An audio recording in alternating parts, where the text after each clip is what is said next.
Welcome to this talk about Kubernetes manifests and everything you can do with them that you weren't aware of. I'm going to walk you through a bunch of things that are important to understand and know when you're working with Kubernetes and manifests, when you're just getting started, really. A lot of things to know.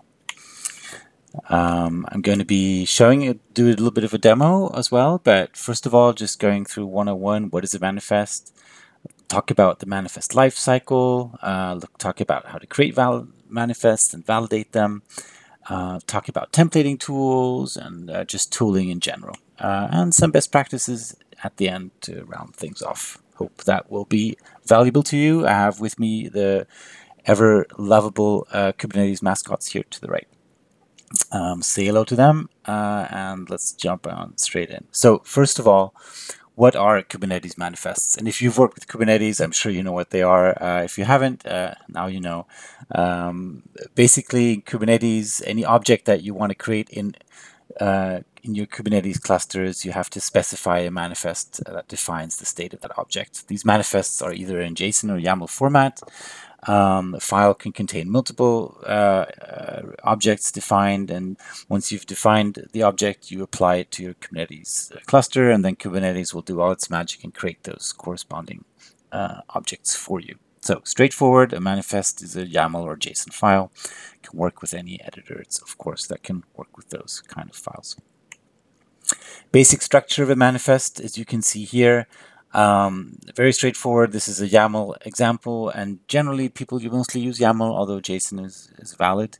Every manifest has to have a kind, so telling what kind of object we're creating, the version of the kind. So this is a v1 service that I'm creating in this manifest, and then some metadata, and the name of the object is required and the namespace is optional, and the name and namespace have to be unique in combination, so you can only create one service with the name pet store, for example, in the default namespace.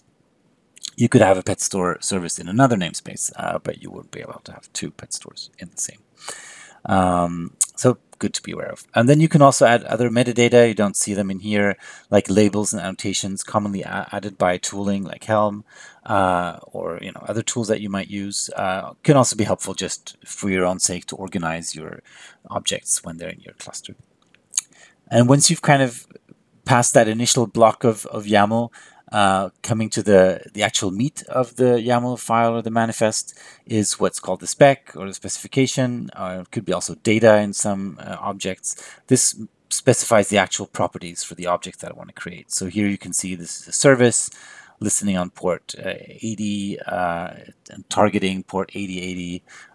Using the name of the port is HTTP, and then it's a selector telling to which other objects this service is applied. So obviously the content in the spec varies a lot between different kinds of services and somewhat between versions, and can be really, really short like you can see here, but it can also be super, super long and elaborate and complicated, depending totally on the kind of object that your manifest is describing.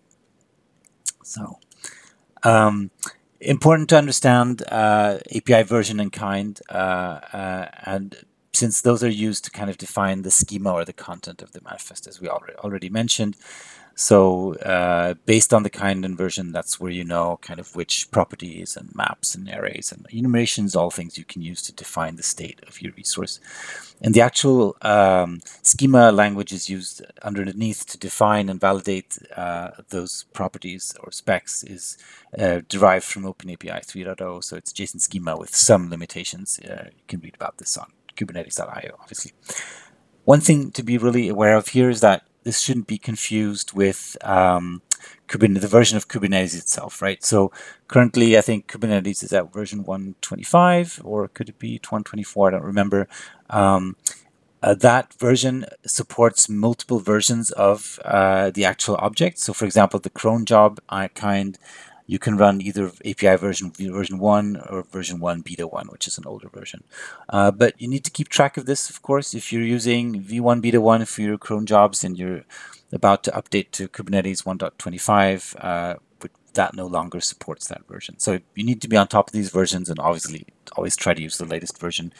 But of course, if you're targeting, for example, a cloud provider, make sure that they support the Kubernetes version that you're using with the objects that you're creating. So always good to be on the safe side and make sure you've got that yourself. That's all covered.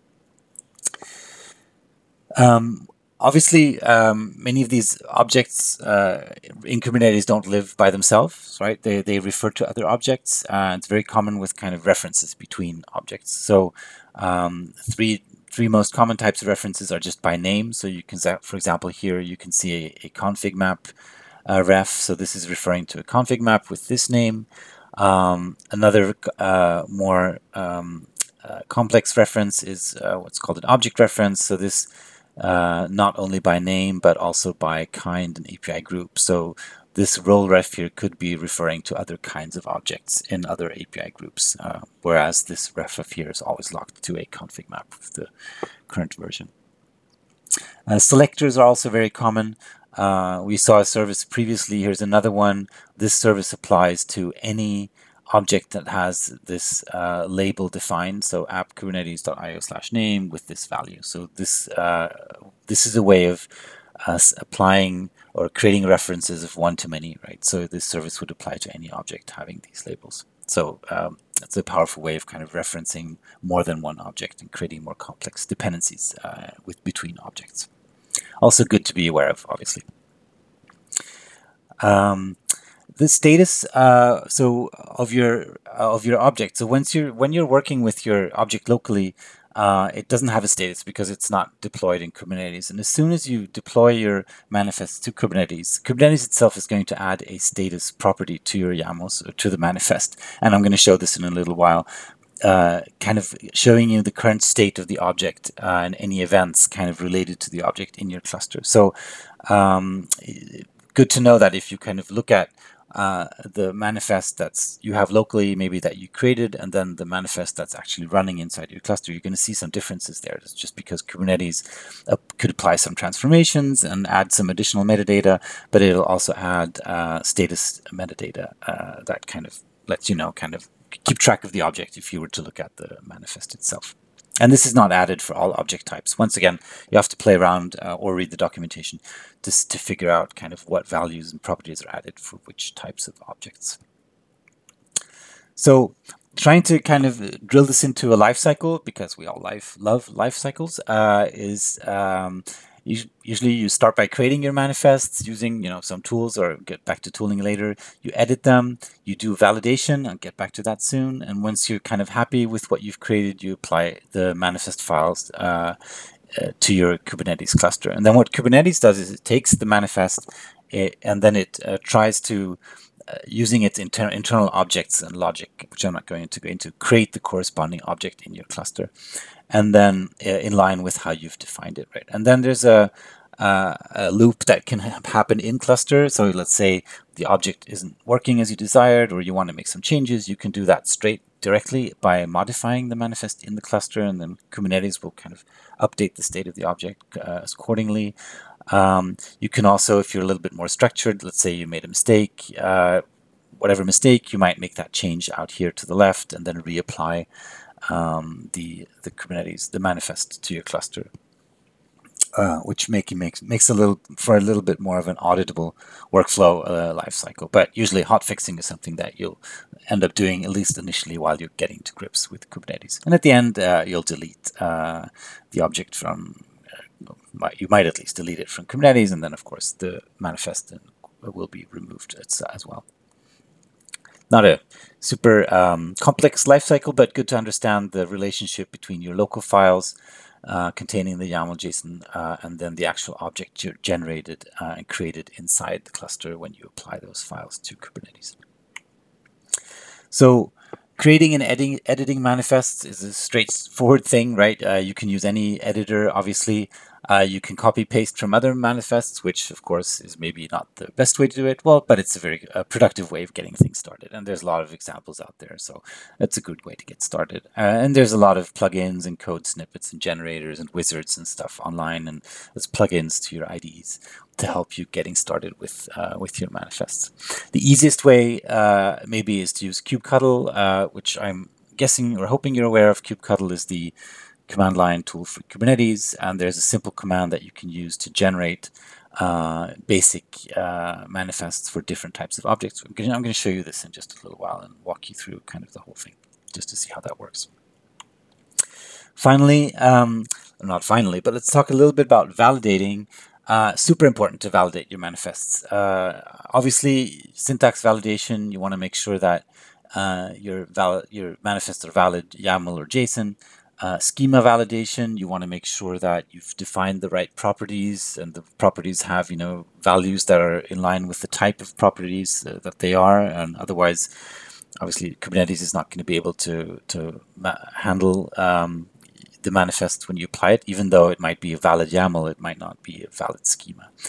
Another step of validation is around links. So as you saw, as we talked about earlier, super important that if you're referring between objects, that those links are all lined up, that you're referring to the right name. Sometimes you might be referring to objects in other namespaces, so you need to make sure that those objects are also there. And this can be tricky because, just like I said here, the objects that you're referring to might not actually exist locally in your files. They might already be running in your cluster, so it might be hard to validate these kind of references.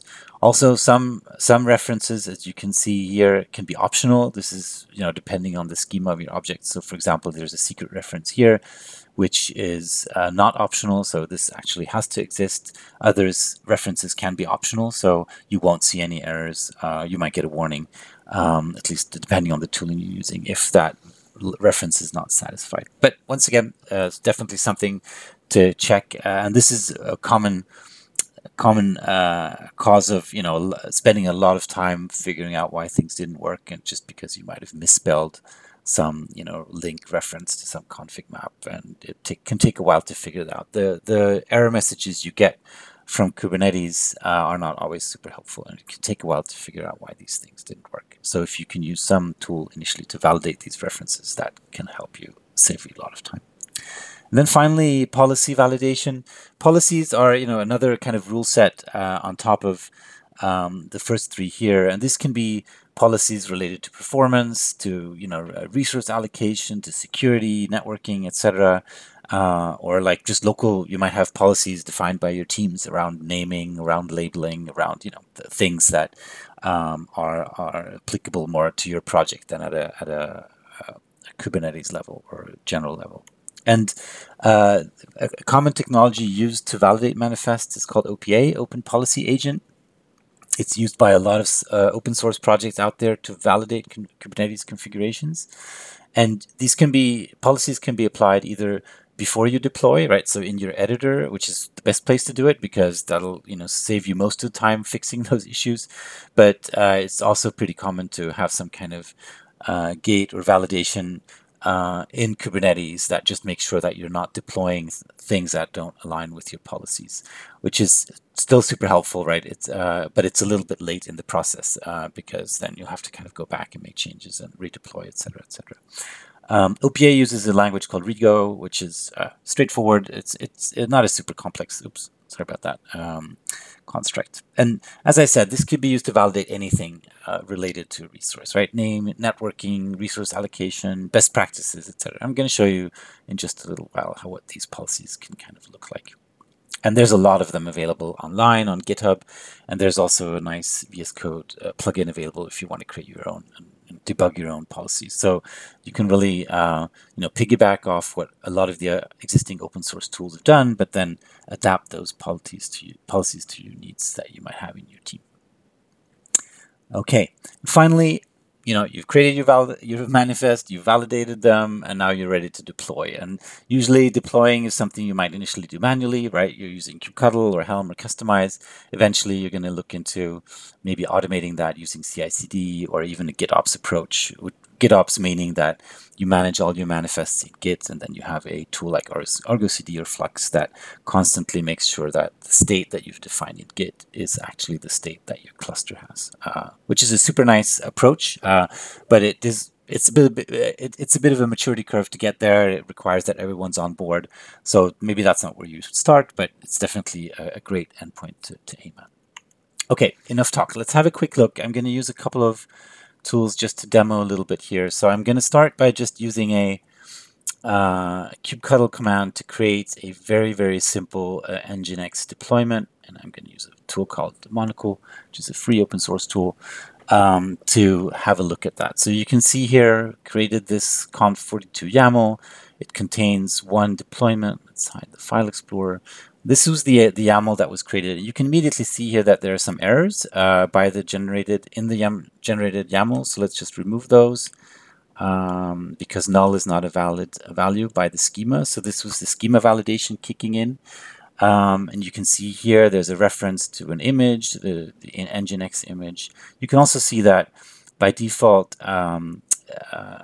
kubectl adds an empty status property, which will then be populated by Kubernetes when we deploy, which we're going to do in just a little while. But I did want to show you a little bit around OPA validation. So let's go over here and let's just start enabling some OPA policies. So for example, here a process can elevate its own privileges. I've enabled that OPA policy, and you can see immediately here that we got an error. Let's hide this because it's a little bit crowded.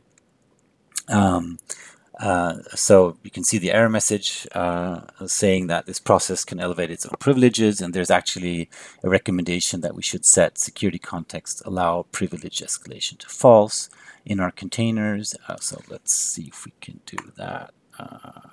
Sorry. What was that? Security. Oh, sorry, I don't remember. Container security context allow.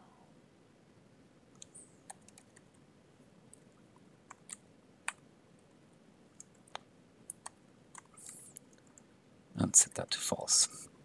And now you can see that the error went away, and now I can, let's see if there's more. Let's try default capability is not dropped. Oops, we got another error. So we can kind of use this kind of tooling to, interactively find those OPA policy validations that we're interested in, and fix those, while before we deploy anything to our cluster. But I am gonna, let's just turn that validation off again so we don't turn them all off to avoid any errors. And let's deploy this. I have a local Minikube cluster running on my machine. Just gonna press here deploy. Let's put this in the default namespace and press OK. So it's been applied to my cluster. And so let's have a look at the cluster itself.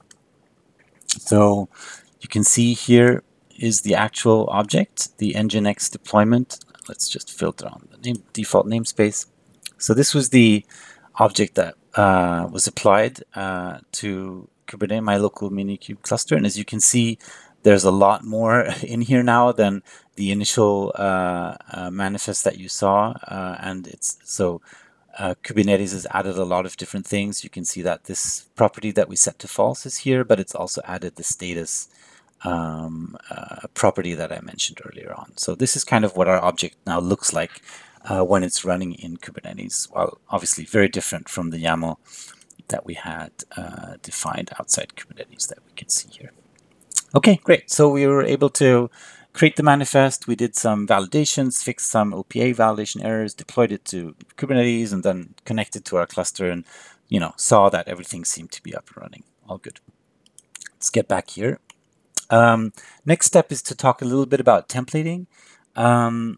Templating is a very common need that you'll run into when you start working with multiple clusters or target environments. So let's say you have a dev environment, a staging environment, production environment, and when you deploy your different applications, you'll want to configure them somewhat differently, right? You might want to have different scalability settings, different security settings, different network settings for the same kind of source of manifests. And there's a lot of tools to help you do that. So have one source of manifests, and then either kind of parameterize those or customize them, or whatever, to make sure that when you actually deploy to different environments, you have the values that are applicable to that environment.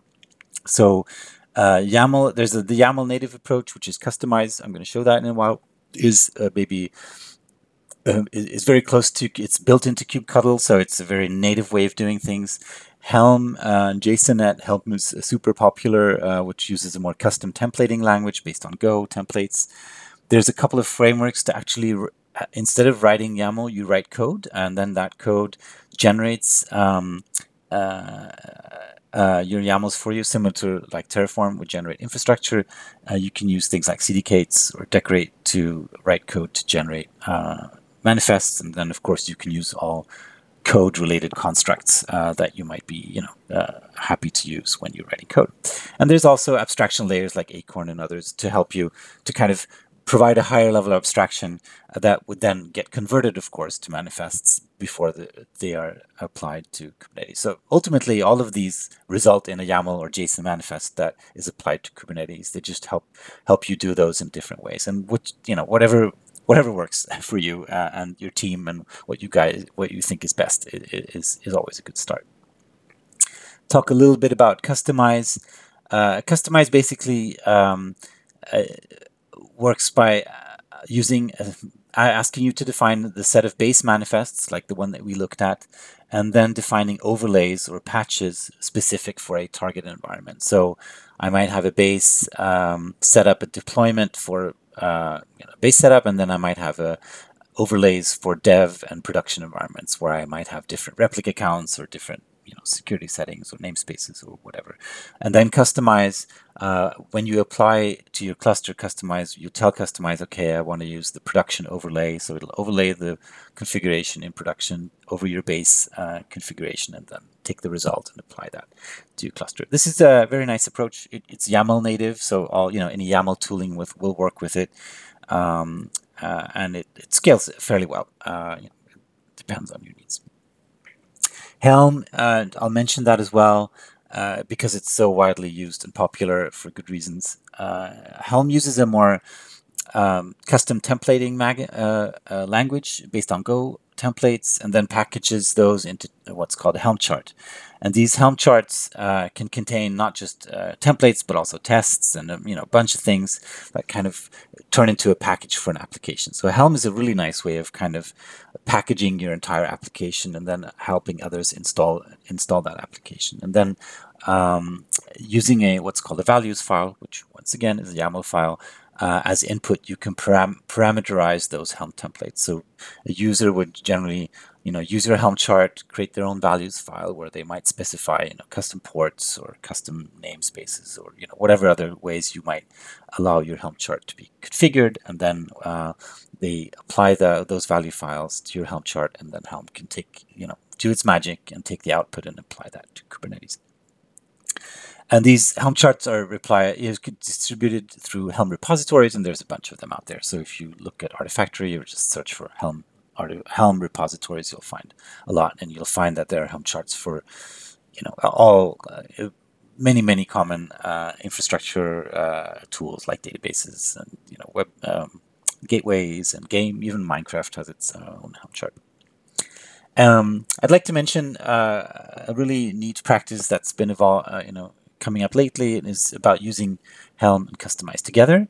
And the workflow here is that you would use Helm to package your application, and then use Kustomize to overlay any runtime configurations, right? Because specific to your environment. Because the creators of the Helm chart obviously are not always aware of how you're going to deploy that Helm chart, and you might have very specific needs around, once again, security, networking, etc., and which might not be configurable in the Helm chart itself. So what you would do is use Helm as an initial phase, and then use Kustomize to overlay any runtime specific properties over the output of Helm. Sounds complicated, and it is complicated, I'll grant you that, but it's a very powerful concept because it really makes the most of both the tools, what they're really good at. So definitely something exploring as you kind of venture deeper into the depths of Kubernetes deployments and applications. How do these tools fit into the lifecycle that we managed earlier?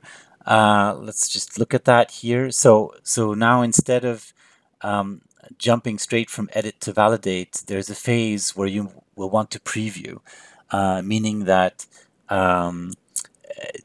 if you're using Helm or Kustomize or any of the other tools, you'll want to run those tools and get the output of them, which is what would be applied to your cluster, and then run your validations on that, right? So you would want to validate the output of Kustomize or Helm and make sure that all the OPA policies and anything else are in place. You might also want to validate pre-preview, of course, but really important to validate what's actually going to be applied to your cluster and not what's kind of input to another tool that does something before it applies to your cluster.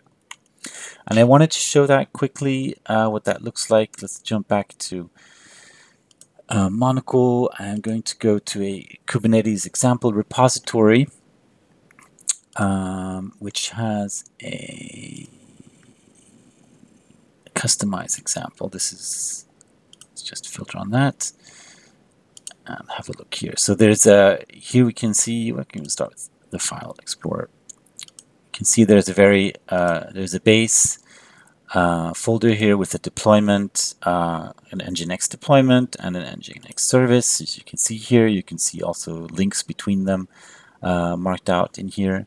And then there are overlays for dev and prod. And if we look at the overlays themselves, you can see here that the dev overlay sets the replicas to 1, the production overlay sets it to 5, and the excitement. The staging overlay sets it to 3. So what this basically means that if I take the dev customization and preview that, so what that means is now we're looking at the output of Kustomize for that customization. You can see that replicas here is set to 1. Let's exit and let's have a look at the staging customization and preview that, and then as you can see here, replicas is now set to 3, right? And just for the sake of getting it all, going through everything, now I'm going to preview the prod customization, and we will hopefully see that replicas is set to 5, right? Ultimately, though, the deployment itself by default actually had replicas set to 2. If I wouldn't have used any of these, I would have gotten replicas of 2. But this is a very, very basic example of showing how you can use Kustomize to set different property values for different target environments. In this case, replicas for my deployment. Okay, that was a really quick demo because we are really a little bit short on time. Just quick on tooling.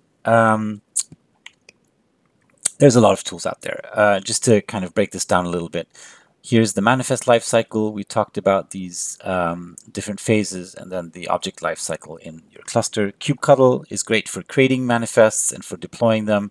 It doesn't really have any support for editing, previewing, validating. Of course, then it's great for updating and deleting objects running in your cluster. So that's where it really shines. The next step here would be IDEs and plugins. So if you're using Visual Studio Code or IntelliJ, etc., the core IDE doesn't do much, right? You're very reliant on plugins, and that's where I've put parentheses.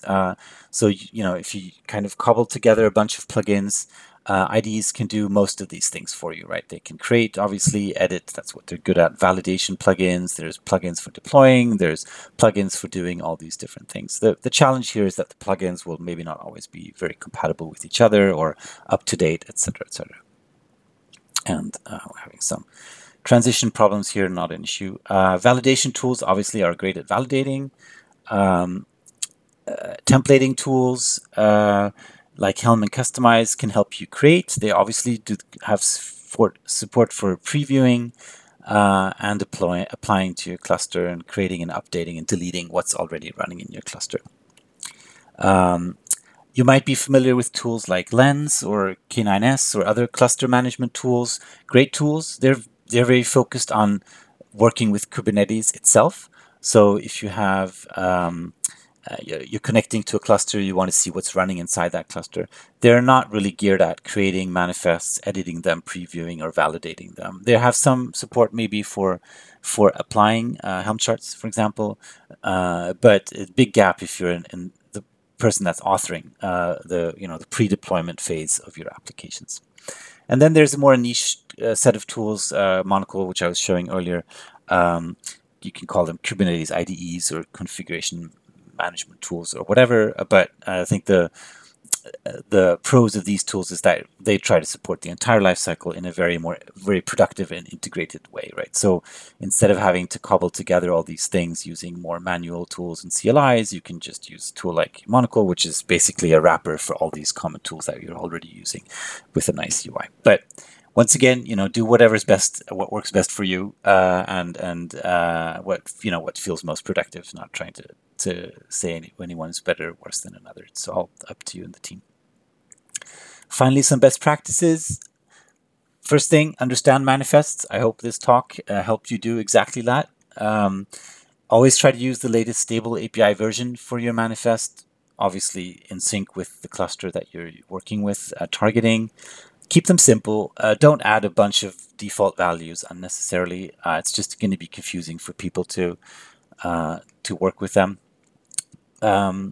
Policies, talked about that. Try to use policies. You might not even use a tool to validate policies. Just agreeing and discussing, having a meeting about how to work with manifests, and some policies around naming is super helpful, and creating a shared common knowledge around how people are going to work with manifests.